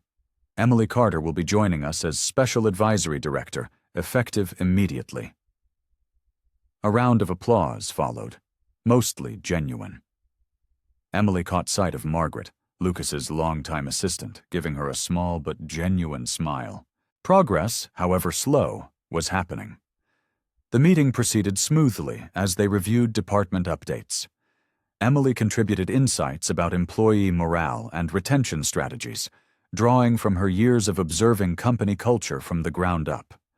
When she suggested a mentorship program pairing senior executives with promising junior staff, several department heads nodded approvingly. "That's exactly the kind of fresh perspective we need," said Sarah Chen, the new head of operations. "Sometimes it takes an outsider's view to see better ways forward." After the meeting, Lucas and Emily retreated to his office for lunch, a habit they'd developed during the investigation that neither wanted to break. "The construction team says the mansion will be ready next week," Lucas mentioned, picking at his salad. "Though I've been thinking, maybe it's time for a change." Emily looked up, questioning. "That house holds a lot of shadows," he continued. "The attack, the investigation, years of isolation before that. Maybe we should consider something new, something we choose together." Her heart skipped at the implication. Their relationship had evolved naturally through crisis and recovery, but they'd been careful about making any official declarations. "Together?" she asked softly. Lucas reached across the desk, taking her hand. "I know it hasn't been easy. The media attention, the gossip, the adjustment to your new role. But these past months have shown me what really matters. You saw me at my worst, when I was broken and suspicious and pushing everyone away. You stayed anyway." Emily squeezed his hand, remembering those dark days. "You're not that person anymore." "Because of you." He stood, drawing her up with him. "So yes, together. If you want that too." She stepped closer, smoothing his tie the way she used to when she was his maid, but now as his equal, his partner. "I want that very much." The intercom buzzed, interrupting their moment. "Mr. Ford, the real estate agent is here with those property listings you requested." Lucas grinned. "Perfect timing. Shall we go house hunting?" Emily laughed, the sound bright and free. After months of crisis and recovery, of proving themselves to the board and the public, they were finally ready to build something new, something that was purely theirs, untainted by the past. The autumn breeze rustled through the garden as Emily stood nervously in the Ford family's sunroom.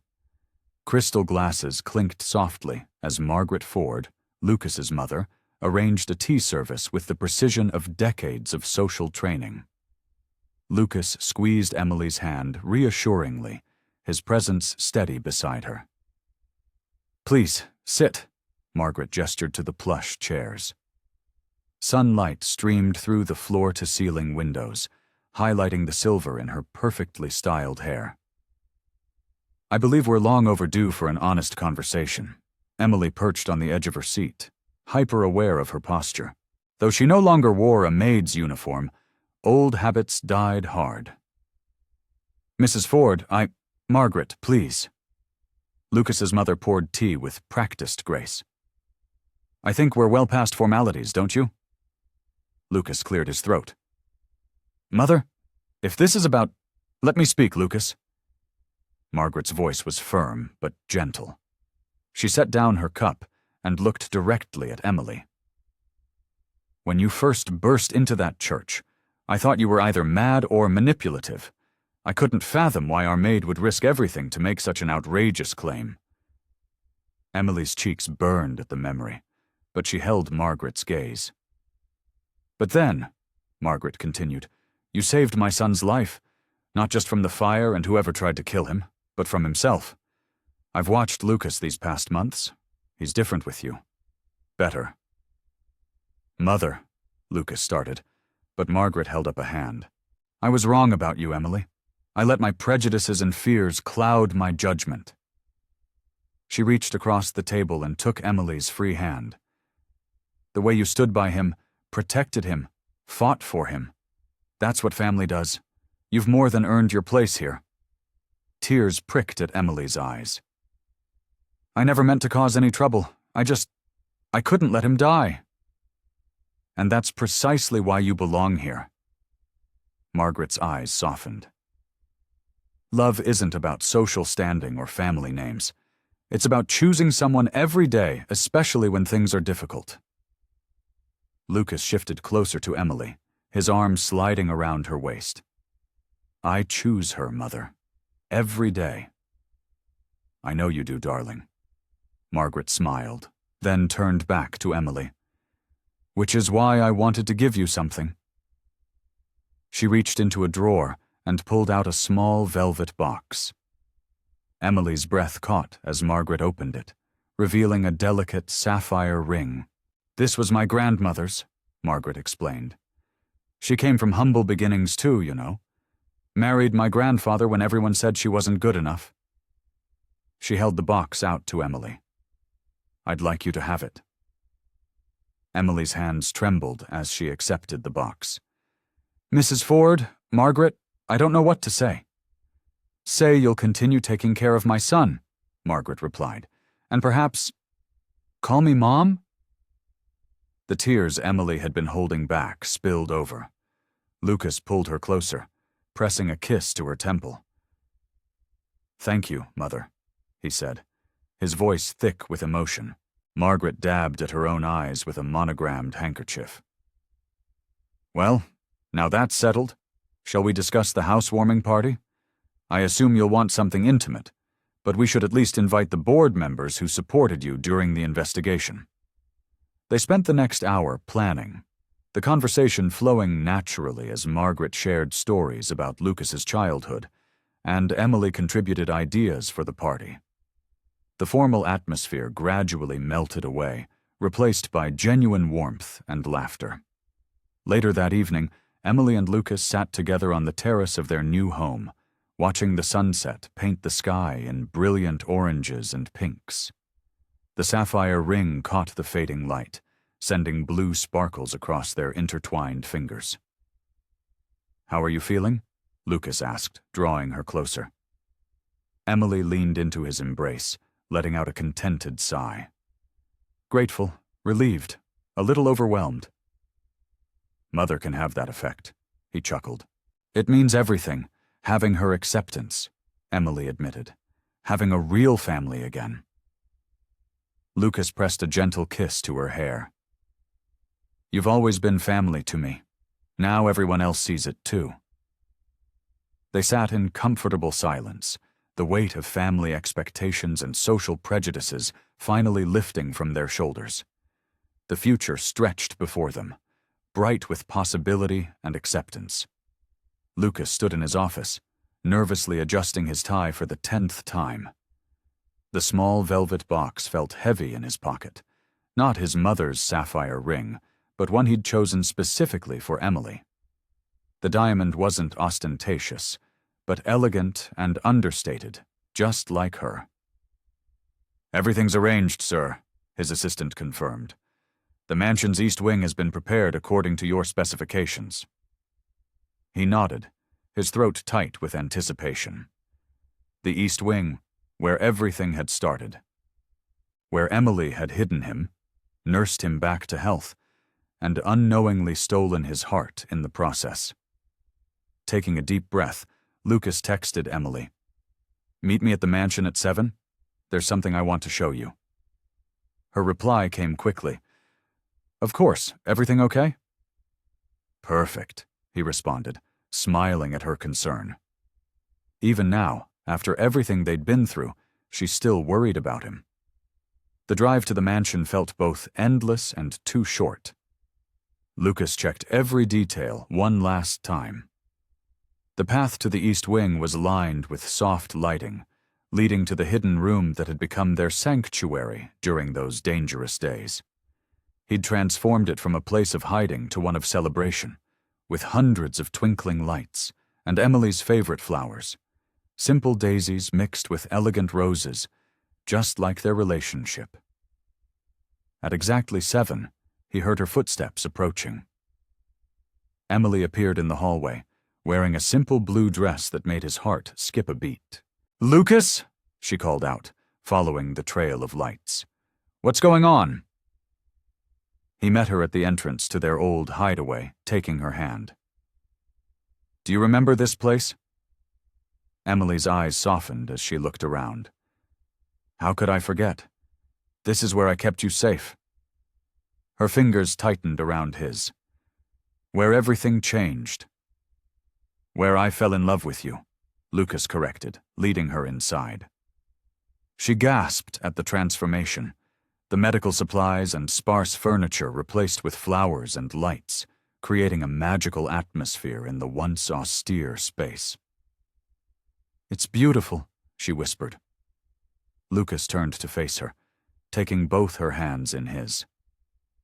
"When you brought me here, I was broken, physically and emotionally. I didn't trust anyone, didn't let anyone close." His voice grew husky with emotion. "But you changed that. You showed me what real loyalty looks like, what true love means." Emily's eyes glistened with tears as he continued. "You saw past all my walls, past my position and wealth. You loved me when I was at my worst, protected me when I was weakest." Lucas reached into his pocket, his hands trembling slightly. "You've already saved my life once. Now I'm asking you to spend the rest of it with me." Sinking to one knee, he opened the velvet box. The ring caught the light, sending sparkles dancing across Emily's tear-stained face. "Emily, you came into my life as my maid, became my protector, my best friend, and the love of my life. Will you make me the happiest man alive and be my wife?" Emily's hands flew to her mouth, a sob escaping. "Lucas." "I know it hasn't been easy," he continued, his heart pounding. "The scandal, the investigation, my family's initial reaction. But you never wavered, never gave up on me. I want to spend the rest of my life showing you the same dedication, the same unwavering love." Tears streamed down Emily's face as she nodded, unable to speak for a moment. Finally, she managed to whisper, "Yes, yes, of course I'll marry you." Lucas slipped the ring onto her finger with shaking hands, then stood and pulled her into his arms. Emily clung to him, laughing and crying at the same time.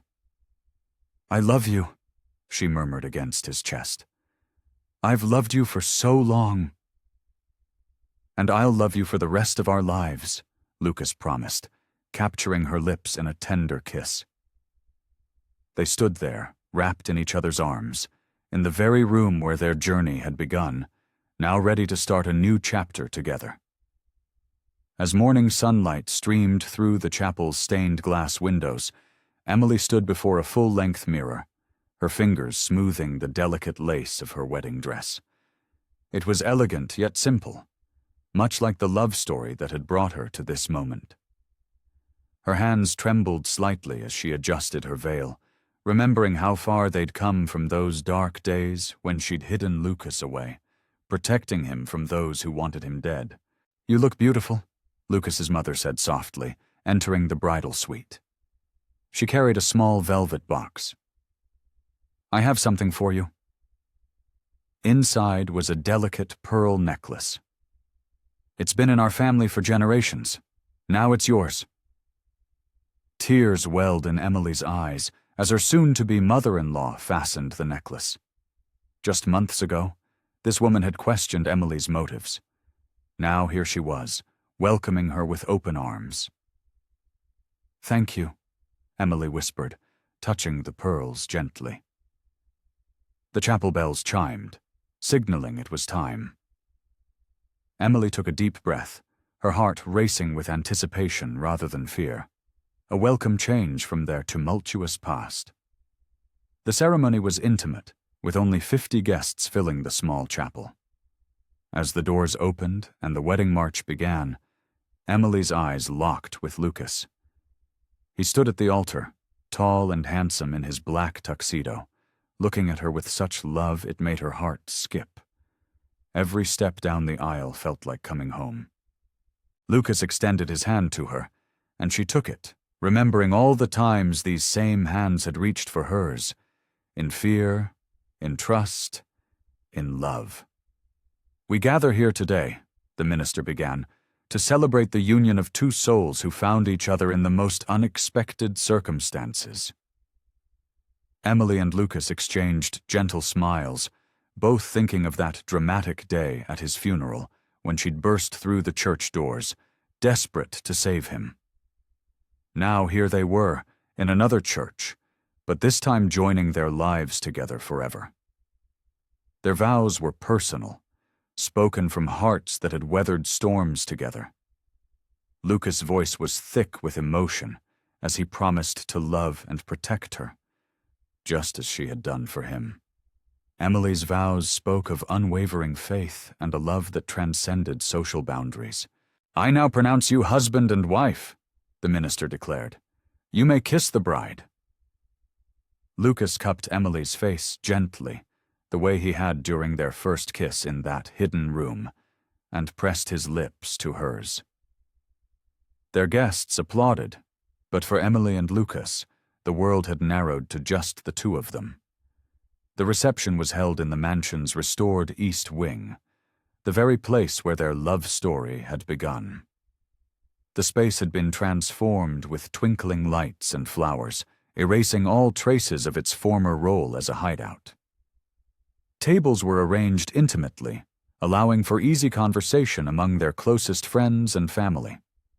The centerpieces featured Emily's favorite combination of daisies and roses, symbolizing the beautiful blend of simplicity and elegance that defined their relationship. As the reception began, the band struck up a soft melody. Lucas led Emily to the dance floor for their first dance as husband and wife. He held her close, one hand on her waist, the other clasping hers against his chest. "I never thought I'd be this happy," he murmured, just for her ears. Emily smiled up at him, remembering the broken man she'd nursed back to health. "We've come so far." "From maid to wife," he teased gently, spinning her in a slow circle.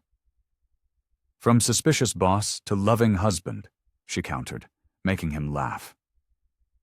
Their guests watched the newlyweds dance, many with tears in their eyes.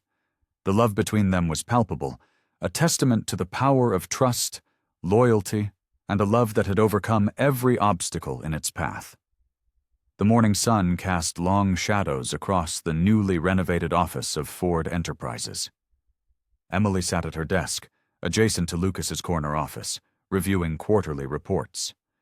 The wall between their offices was now glass, a symbolic reminder of the transparency they'd promised each other after everything they'd been through.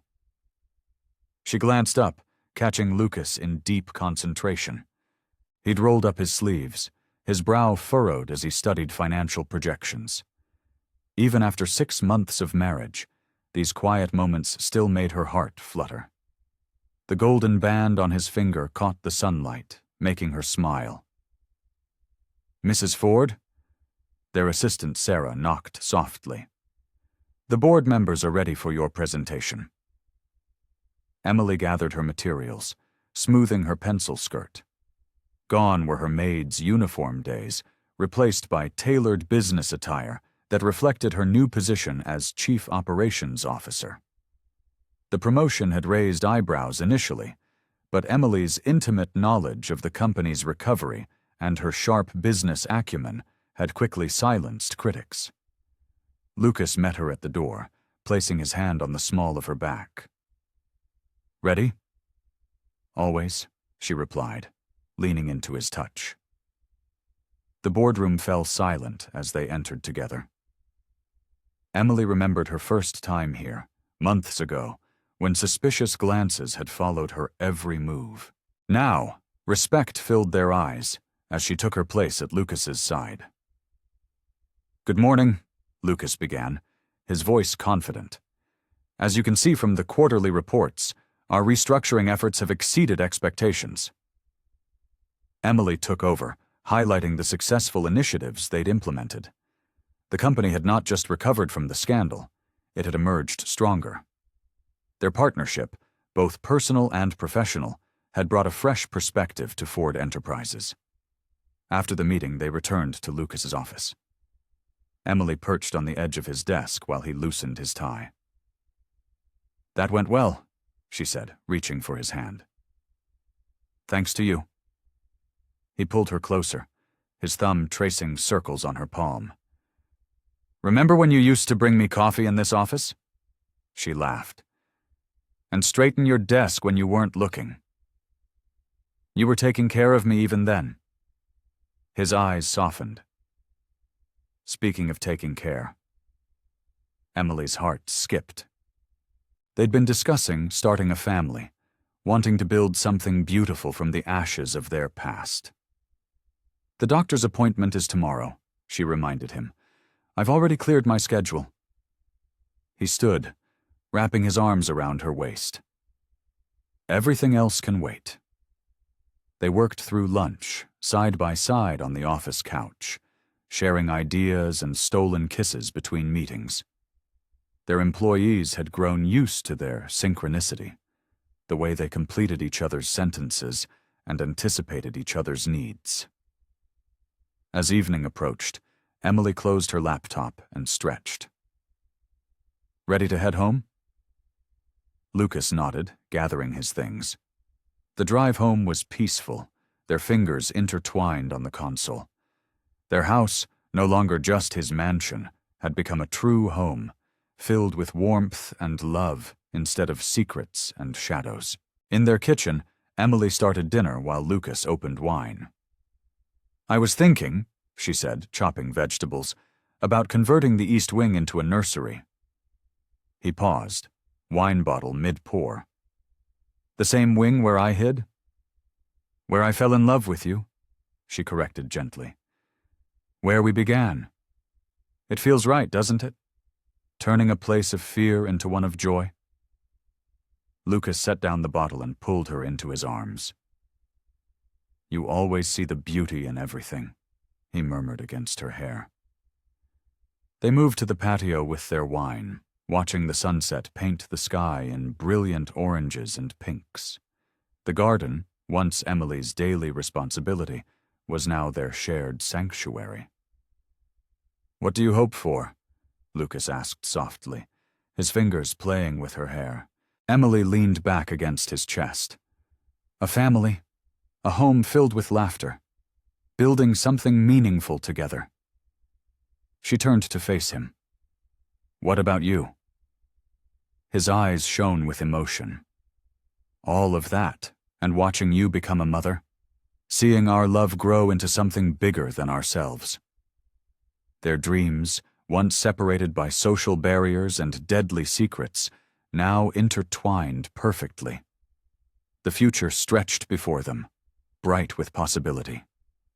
Evening sunlight streamed through the floor-to-ceiling windows of their home office, casting a warm glow over Emily as she organized the day's paperwork. The familiar scent of coffee lingered in the air, reminding her of days long past when she'd brought Lucas his morning cup, careful not to disturb his concentration. "Remember when I used to sneak glances at you while you worked?"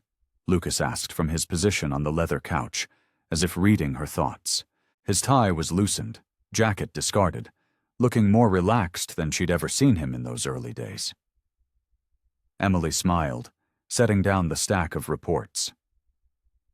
"I noticed every single one of those looks, you know." She crossed the room to join him, settling into the comfortable curve of his arm. "Though I never imagined we'd end up here." Here was more than just their physical location. It was everything they'd built together. Their marriage, their partnership at Ford Enterprises, their shared life that had risen from the ashes of betrayal and danger. "The garden's blooming beautifully this year," Lucas observed, gesturing to the view outside. The same gardens Emily had once tended as a maid now flourished under their shared care. "Though I still can't keep the roses as healthy as you did." Emily laughed, the sound echoing through the room. "That's because you're too impatient. They need time and attention, just like everything worthwhile." "Like us?" His voice softened, fingers tracing patterns on her shoulder. "Exactly like us." She turned to face him, taking in the features she'd memorized long ago. The strong line of his jaw, now relaxed without the tension that had once seemed permanent. The warmth in his eyes that had replaced the cold distance. The transformation of their relationship had mirrored the transformation of their lives.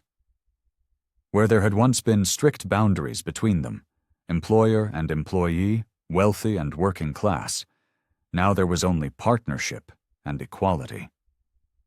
Emily's business acumen had surprised everyone except Lucas, who had always seen beyond her role as a maid.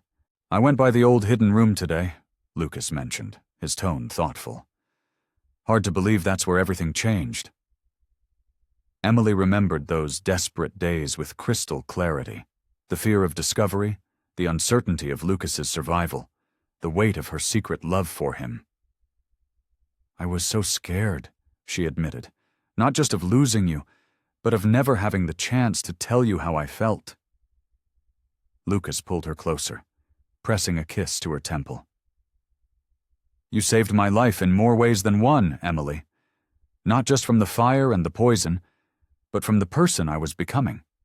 Isolated, untrusting, alone. The company had flourished under their joint leadership, their different perspectives creating a perfect balance. Emily's empathy and understanding of people complemented Lucas's strategic thinking and business experience. Their story had even inspired changes in corporate culture, breaking down old hierarchies and promoting talent regardless of background. They stood together, moving to the window that overlooked the estate grounds. The setting sun painted the sky in shades of pink and gold, casting long shadows across the manicured lawn. In the distance, they could see the wing where Emily had hidden Lucas during those dangerous days, now renovated and repurposed, like so many things in their lives. "Sometimes I still can't believe how far we've come," Emily said, leaning back against Lucas's chest. His arms encircled her waist, strong and secure. "From maid and CEO to partners in everything," he murmured. "Though you were never just a maid to me, even at the beginning, there was always something special about you." They stood there together, watching the sun sink lower on the horizon. The future stretched before them, full of possibilities they were ready to face together. The past, the fire, the scandal, the fear, had shaped them but no longer defined them. What remained was their love, stronger for having been tested, and their shared vision of the life they were building. Lucas squeezed her hand gently. "Ready for whatever comes next?" Emily smiled, her heart full. "With you? Always."